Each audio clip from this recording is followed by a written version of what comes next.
കാസിം ഇന്ത്യയിൽ അറിയപ്പെടുന്ന നടിയും നർത്തകിയുമാണവർ. 1989 ജനുവരി 23 കണ്ണൂർ ജില്ലയിലാണ് ഷംന കാസിം ജനിച്ചത്. ഒരു മുസ്ലിം കുടുംബത്തിൽ ജനിച്ച ഷംന കാസിമിന്റെ അമ്മയുടെ പേര് റംല ബീവി, അച്ഛന്റെ പേര് കാസിം. 5 സഹോദരങ്ങളിൽ ഇളയതായിരുന്നു ഷംന കാസിം.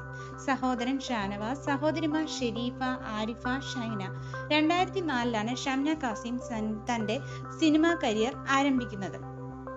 ആദ്യ മൂവി മഞ്ഞ് പോലൊരു പെൺകുട്ടിയിലൂടെയാണ് അഭിനയ രംഗത്തെത്തുന്നത്. അന്ന് അവരുടെ പ്രായം 15 ആയിരുന്നു. ഷംന കാസിം എന്ന പേരിനേക്കാളും കൂടുതൽ അവരെ അറിയുന്നത് പൂർണ്ണ എന്ന പേരിലാണ്. കഥക്, ഭരതനാട്യം നർത്തകിയാണ് ഷംന കാസിം. മലയാളം, തമിഴ്, തെലുങ്ക് തുടങ്ങിയ നിരവധി ഭാഷകളിൽ അഭിനയിച്ച ഷംന കാസിം 2022 ഒക്ടോബർ 25 വിവാഹിതയായി. ഭർത്താവിന്റെ പേര് Shanid Asif Ali. GBS group of കമ്പനീസിന്റെ സ്ഥാപകനും CEO-യുമാണ് ഷാനിദ് ആസിഫ് അലി. 2023 ഇവർക്ക് ഒരു മകൻ ജനിച്ചു. അപ്പോൾ ഇന്നത്തെ വീഡിയോ ഇത്രയേ ഉള്ളൂ. എല്ലാവർക്കും ഇഷ്ടപ്പെട്ടെങ്കിൽ ലൈക്ക് ചെയ്യുക, സബ്സ്ക്രൈബ് ചെയ്യുക.